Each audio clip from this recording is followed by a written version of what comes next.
Samma Sambuddhassa. Namo tassa bhagavato arahato Samma Sambuddhassa. Namo tassa bhagavato arahato Samma Sambuddhassa. Persujudan kepada beliau yang berberkah, yang maha suci, yang telah mencapai penerangan sempurna. Persujudan kepada beliau yang berberkah, yang maha suci, yang telah mencapai penerangan sempurna. Persujudan kepada beliau yang berberkah, yang maha suci, yang telah mencapai penerangan sempurna. Bapak Ibu sekalian, salam dalam Dhamma, puji Sang Buddha, Namo Buddhaya. Berbahagia sekali pada kesempatan hari ini, hari Kamis, tanggal 11 Agustus 2022, kita jumpa kembali di Wihara Tridharma Carya dalam rangka yang rutin setiap kebaktian Uposatha ya, kebaktian malam Cabgo ya, Capsi malam Cabgo. Bapak Ibu sekalian, apa kabarnya semua? Baik, luar biasa, tetap semangat. Berkah Tiratana Buddha Dhamma Sangha pada hari ini, kita dengan niat cetana kehendak yang baik dapat hadir di wihara ini dalam keadaan sehat walafiat, tak kurang satu apapun.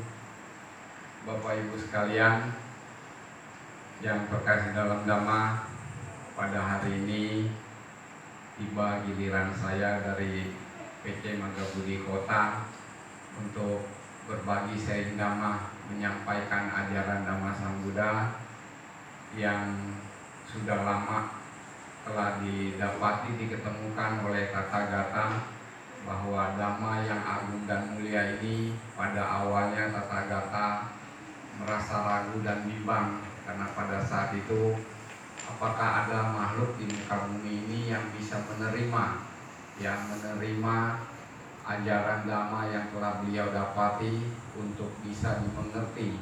Ternyata pemikiran Tathagata itu tersebut diketahui oleh Brahma Sahampati, di mana beliau mengetahui bahwa Tathagata pada saat itu 2 bulan setelah mencapai kesempurnaan merasa ragu. Makanya terjadilah di dalam ajaran Dhamma ini dikatakan hari Asada ya. Hari Asada itu merupakan hari terbentuknya atau munculnya Tiratana di muka bumi, sekaligus berputarnya roda Dhamma untuk pertama kali disampaikan oleh beliau.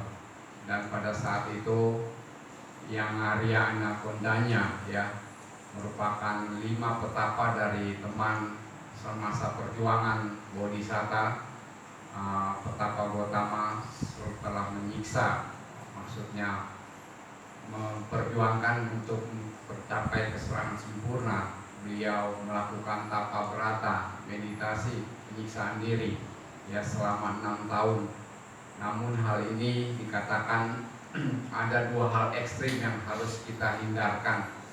Ubo ante anupagama, artinya 2 hal ekstrim, yaitu ekstrim yang pertama, mereka tidak menuntut nafsu kesenangan indera, tidak memenuhi. Kemudian hal yang kedua, harus menghindari penyiksaan diri yang merupakan dikatakan bahwa diri ini akan menghambat perkembangan untuk mencapai kesucian. Itu harus disiksa, artinya dikurangi nafsu keserakahan, tetapi tidak terlalu ekstrim. Mereka menganggap dengan berpuasa ya, sehingga menyiksa diri itu merupakan jalan kesucian, padahal pengertian di sini merupakan pengertian yang keliru, Bapak Ibu sekalian.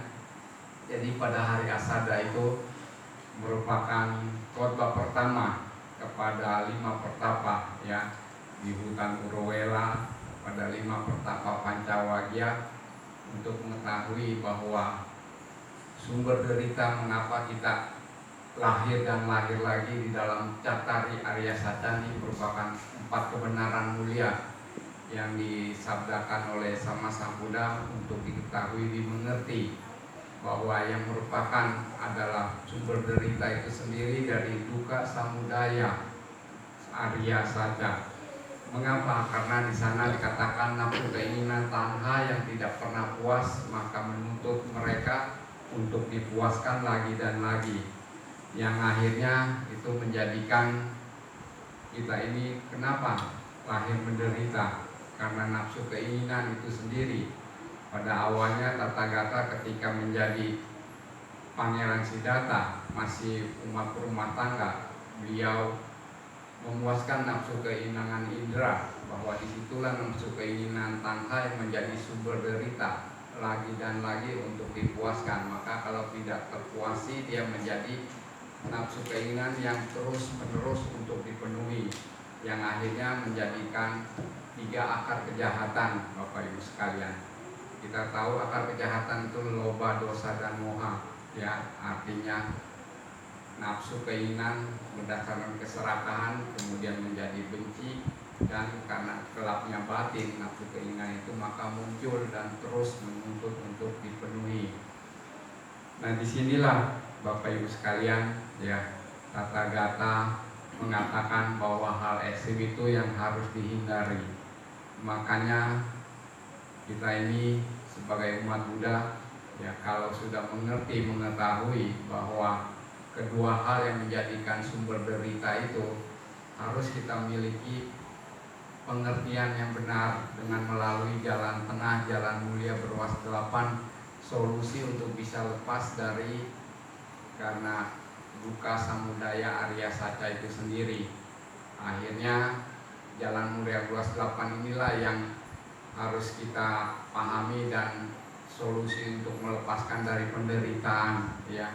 Mengapa Pancawagya dikatakan mereka lebih mengutamakan panya, sila baru samadhi?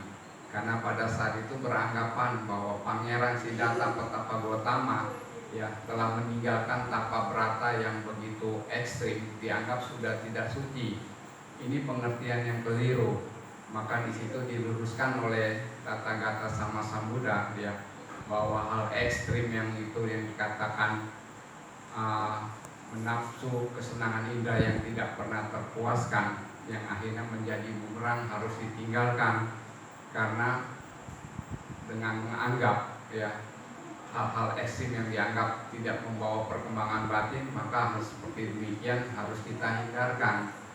Jadi ada jalan tengah, artinya bukan tidak makan, boleh makan, namun caranya dikendalikan, bahwa makan itu hanya untuk memenuhi selera kehidupan ini, agar kita bisa mempertahankan kehidupan supaya bisa bertahan menjadi seorang petapa, agar badannya tidak lemah. Kalau dia lemah, maka boro-boro kita mau duduk meditasi, karena badan ini sudah hancur, artinya hancur jasmani fisiknya sudah tidak kuat untuk melanjutkan perkembangan untuk sebagai petapa. Bapak Ibu sekalian, dalam hal ini, ya, Sang Buddha mengingatkan kepada kita semua jalan mulia berluas 8 yang katakan pengertian, pikiran, ucapan, perbuatan, penghidupan, usaha, konsentrasi, dan samadhi yang benar, itu merupakan jalan mulia berluas 8 untuk menghindarkan dari hal-hal ekstrim yang dikatakan menuntut untuk memenuhi nafsu kesenangan indera. Jadi sekali lagi, dalam hal ini kita harus hati-hati. Makanya sila, samadhi, dan panya sebagai perumah tangga yang diutamakan adalah Pancasila. 5 modal dasar ini yang sebagai umat rumah tangga untuk senantiasa menjadikan pemikiran kita untuk senantiasa berhati-hati, bahwa bertindak, berbuat, berucap, ya, melalui pikiran, tubuh, jasmani, dengan melaksanakan sila itu sendiri akan memperkuat kita dalam hal bermeditasi, artinya samadhi. Disitulah yang dimaksudkan oleh 5 pertapa Pancawagya. Mereka beranggapan bahwa jalan mulia berluas 8 ini adalah memang benar satu-satunya untuk, bukan beranggapan, tetapi sesungguhnya adalah merupakan jalan mulia yang dapat mencegah anggapan mereka bahwa mereka ini jauh lebih bagus, lebih kuat, lebih suci, tetapi justru pandangan keliru mereka itu yang harus diluruskan, bahwa pengertian yang benar artinya tidak keliru cara berpikir dengan menyiksa diri adalah merupakan jalan kesucian. Yang disitulah yang dimaksudkan oleh Tathagata supaya mereka menjadi lebih tahu. Lalu kita sebagai umat rumah tangga pada saat ini ya, yang harus kita teliti lebih utama lagi adalah melaksanakan Pancasila Buddhis itu sendiri dalam kehidupan sehari-hari. Artinya kita berusaha supaya tidak melakukan pembunuhan, tidak mengambil apa yang menjadi hak miliknya, lalu tidak melakukan perbuatan asusila, tidak berbohong, dan tidak bermabuk-mabukan. Ini merupakan 5 dasar Pancasila. Ini kita sebagai rumah tangga untuk senantiasa melaksanakannya dalam kehidupan hari-hari agar kehidupan ini menjadi lebih baik. Ya, kira-kira seperti itulah Bapak Ibu sekalian yang dapat kita ketahui dan mengerti dalam kehidupan ini supaya menjadi lebih baik. Hanya kunci satu-satunya adalah mau melaksanakan sila, ya, mau melaksanakan sila dengan melakukan didukung juga untuk menyucikan batin supaya tidak menimbulkan nafsu keserakahan yang meluap-luap, hanya dengan membersihkan batin pikiran melalui meditasi atau samadhi itu sendiri.